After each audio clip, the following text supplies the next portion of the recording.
Você está no canal Eu Estudo a Lição com o pastor Samuel Camilo.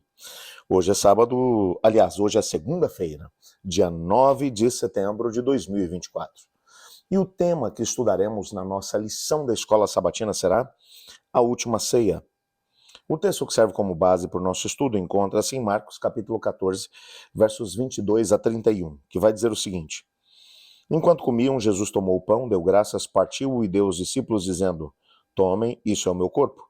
Em seguida tomou o cálice, deu graças, ofereceu aos discípulos e todos beberam. E lhes disse: Isso é meu sangue, o sangue da aliança, que é derramado em favor de muitos. Eu lhes afirmo que não beberei outra vez do fruto da videira até aquele dia em que beberei o vinho novo no reino de Deus. Depois de terem cantado um hino, saíram para o Monte das Oliveiras. E disse-lhes Jesus: Vocês todos me abandonarão, pois está escrito: Ferirei o pastor e as ovelhas serão dispersas. Mas depois de ressuscitar, irei adiante de vocês para Galiléia. Pedro declarou: Ainda que todos te abandonem, eu não te abandonarei. Respondeu Jesus: Asseguro-lhe que ainda hoje, essa noite, antes que 2 vezes cante o galo, 3 vezes me negará. Mas Pedro insistiu ainda mais: Mesmo que seja preciso que eu morra contigo, nunca te negarei. E todos os outros disseram o mesmo. Quando nós olhamos para Marcos capítulo 14, verso 12, nós encontramos uma informação extremamente importante.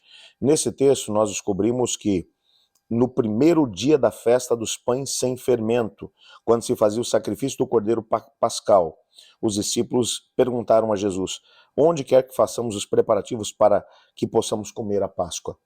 Bom, esse texto, ele já nos mostra, já nos dá a data exata na qual Jesus celebrou a Páscoa junto com seus discípulos. Quando pensamos que no ano 27, Cristo Jesus foi crucificado, então estamos falando da Páscoa desse ano, nós sabemos especificamente que foi na quinta-feira à noite dessa última semana de Jesus na Terra, quando acontecia exatamente isso. Era, portanto, a noite de quinta-feira, quando Jesus Cristo ele acabou fazendo a refeição pascal, o primeiro dia da festa dos pães sem fermento. Nesse dia, ao pôr do sol desse dia, o cordeiro era sacrificado. E então, ele só podia ser sacrificado nas dependências do templo. Depois, ele era trazido para casa e era preparado, era assado inteiro.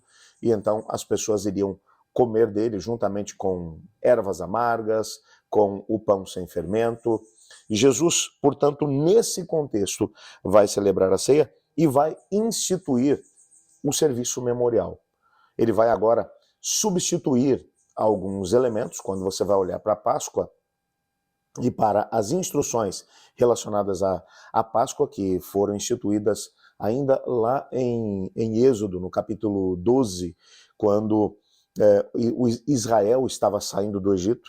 Na última noite que eles passaram ali, na noite em que o anjo do Senhor passou pelo Egito e matou todos os filhos mais velhos, nessa mesma noite, o Senhor Deus instituiu a Páscoa.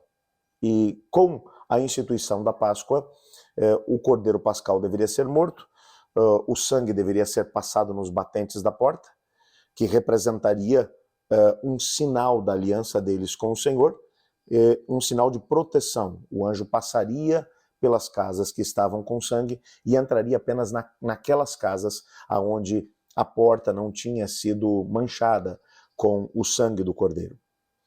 Todos os israelitas que assim procederam foram poupados da destruição naquela noite. E para que eles não se esquecessem da grande libertação que o Senhor Deus efetuou através deles, essa instituição deveria segui-los.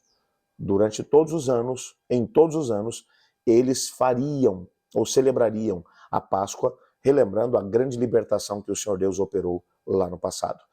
O personagem principal da Páscoa, sem sombra de dúvida, era o Cordeiro.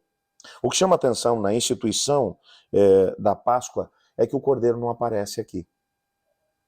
Jesus, é claro que comeu o cordeiro junto com os discípulos, o cordeiro pascal, as ervas amargas ali estavam, representando os anos de escravidão que Israel havia experimentado lá no Egito, o pão sem fermento, representando a purificação e, ao mesmo tempo, o processo de remover o pecado da vida daqueles que se entregavam a Cristo Jesus, ao mesmo tempo, o suco de uva, que também acompanhava essas mesmas refeições, representando o sangue do cordeiro que havia sido passado nos batentes da porta. Veja, esses mesmos elementos você vai, depois de alguma forma, encontrar no contexto da ceia do Senhor. O cordeiro pascal não é aqui representado, porque o próprio Cristo é o cordeiro que tira o pecado do mundo. O pão sem fermento, ele permanece agora representando o corpo de Cristo partido por nós. O suco de uva, ele permanece representando o sangue derramado por Cristo, que é o sangue agora da nova aliança, que nos purifica de todos os pecados. Ele vai instituir, portanto, ali a nova aliança. Logo na sequência, ele vai fazer referência a Zacarias capítulo 13, verso 7, que vai dizer especificamente, o texto de Zacarias vai dizer: levante sua espada contra o meu pastor, contra o meu companheiro, declara o Senhor dos Exércitos, fira o pastor e as ovelhas se dispersarão, e voltarei minha mão para os pequeninos. Essa profecia de Zacarias é citada por Jesus, mencionando que naquela noite isso aconteceria, que ele mesmo era o pastor, e que os seus discípulos eram as ovelhas, e que de alguma forma, com a sua prisão e morte, que os discípulos se escandalizariam e todos fugiriam. Pedro vai reagir de forma veemente em relação a isso, ele vai dizer: Senhor, mesmo que todos te abandonem, eu nunca te abandonarei. E Jesus vai olhar para ele e vai dizer: Pedro, ainda nessa noite, antes que o galo cante 2 vezes, 3 vezes você vai me negar. E agora, com mais ênfase ainda, ele vai dizer: mesmo que todos esses aí te abandonem, eu não te abandonei, não te abandonarei, eu seria capaz de morrer por você. E todos os demais disseram a mesma coisa. Eles cantaram um hino e então saíram para o Monte das Oliveiras. É interessante que Jesus agora vai mencionar, mas lembrem-se apenas de uma coisa: eu vou morrer, mas vou ressuscitar. E quando eu ressuscitar, eu vou encontrar vocês na Galileia. Essa mesma mensagem vai ser repetida no capítulo 16 por um jovem, que é ninguém menos do que um anjo que estava no sepulcro de Jesus e que vai dizer, como ele mencionou, ele vai adiante de vocês para a Galileia. Lá vocês o verão. Esse é o contexto dessa última ceia. Esse momento é marcado por muita, mas muita solenidade. É bem verdade que João vai dar muitos detalhes que Marcos aqui não dá. Marcos está apenas narrando os fatos, mencionando o que aconteceu naquela noite. João, ele vai entrar bem no aspecto teológico, porque é na noite de quinta-feira que Cristo Jesus vai falar, entre outras coisas, da promessa do Espírito Santo que seria enviado sobre os discípulos e sobre a igreja. É nessa noite que ele vai falar a respeito das perseguições que os discípulos sofreriam por conta do amor de Cristo Jesus. É nessa noite que Jesus vai mencionar a ligação que eles teriam que manter com ele, sendo ele a videira e os seus seguidores os ramos. É nessa noite que ele vai orar pelos seus discípulos. É uma noite realmente emblemática. Dali, Jesus vai seguir para o Jardim do Getsemane. Essa será a parte que nós estudaremos amanhã. Quando olhamos aqui, portanto, para esse momento, para a celebração da Páscoa, descobrimos uma coisa: a grande preocupação de Jesus com os seus discípulos. Jesus, ele não apenas os alertou para os perigos que estariam adiante deles, mas ao mesmo tempo os exortou a permanecerem fiéis àquilo que era a revelação que ele lhes estava dando.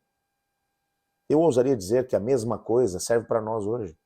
O Senhor Jesus, ele nunca prometeu que teríamos facilidades, que tudo correria bem, muito pelo contrário. Ele nos alertou que teríamos dificuldades e problemas para podermos manter a nossa fidelidade ao Senhor. E também nos exortou para que nos mantivéssemos firmes e que a única forma de fazermos isso era vivendo uma experiência de comunhão íntima com Ele, através da oração, através do estudo da palavra.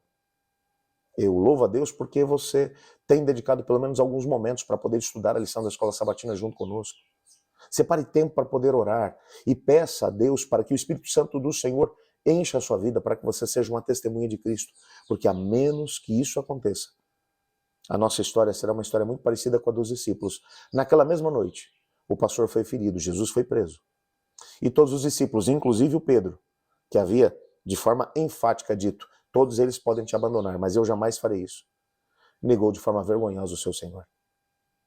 É claro, Jesus, ele de alguma forma tentou prepará-los para aquele momento, mas eles negligenciaram o tempo de preparação. Não permita que isso aconteça na tua história. Tome hoje a decisão de gastar tempo de qualidade com Cristo, através do estudo da Bíblia e ao mesmo tempo da oração. Por falar nisso, eu quero te desafiar a orar comigo. Eu sei que muitos pedidos têm sido enviados para a nossa comunidade de oração e eu quero orar com você nesse momento. Obrigado, Pai, por tua palavra, pela certeza que temos que nos amas e que ao mesmo tempo tem planos para cada um de nós.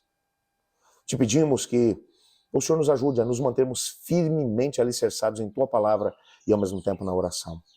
Coloco diante do Senhor cada pedido que vai no coração desse meu irmão, dessa minha irmã, mesmo que seja um milagre extraordinário que eles estão buscando. Eu te peço que essa seja a semana para vermos isso acontecer. Pois é em nome de Jesus que oramos. Amém. Eu estudo a lição. E você?